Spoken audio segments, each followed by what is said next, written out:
And I think it's testimony as well, actually, that there hasn't been a huge amount of work done on Shia human rights, or at least looking to understand what's happening on the ground for Shias, whether they're persecuted or discriminated against, and what societal systems are in place for their discrimination.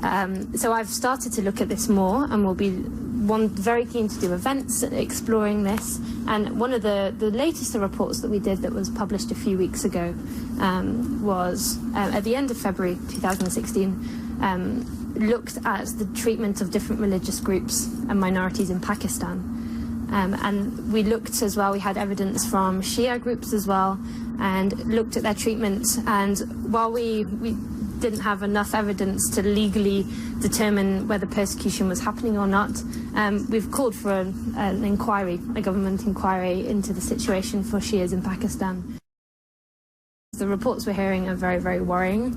I think there's often political motivations and justifications behind the persecution of Shias, who are not seen as the orthodox religion, and therefore any challenge to the majority or deemed national religion in Pakistan, anybody not adhering to that seems to be suppressed, and their voice is suppressed. And of course Shias fit into that. So I'm deeply concerned about what might be happening and the extent to which it's happening for individuals in Pakistan, and just wouldn't want anybody to live in fear for having their own identity and their beliefs.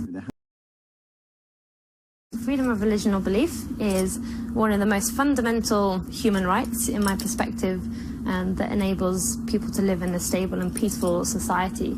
It basically allows pluralism within any society, and it's housed within international treaties, both the Universal Declaration of Human Rights in Article 18, which is not legally binding, but it's also housed within the International Covenant on Civil and Political Rights, which is legally binding.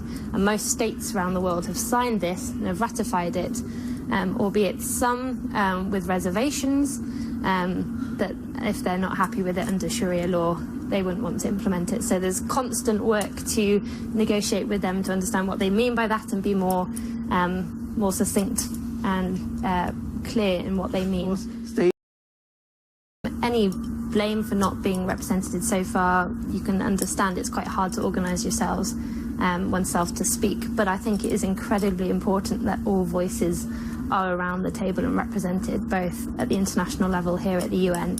It's really important to have a Shia voice to raise any discrimination or persecution issues that might be of concern, so that states are able to be held accountable. And as it's all recorded, it's really important that those concerns are voiced, and likewise at the domestic level as well, in domestic politics, and put forward as many politicians as well. I think it's a priority. I've noticed in the UK there is no Sikh MP at the moment, and there isn't a Shia MP at the moment. And I think lacking that voice means that the Shia and Sikh communities just are not represented enough in the UK and can't be sat round the table and have equal say. So without that, there is chance for more discrimination and persecution to go on without it being checked. So it's, yeah, very, very vital.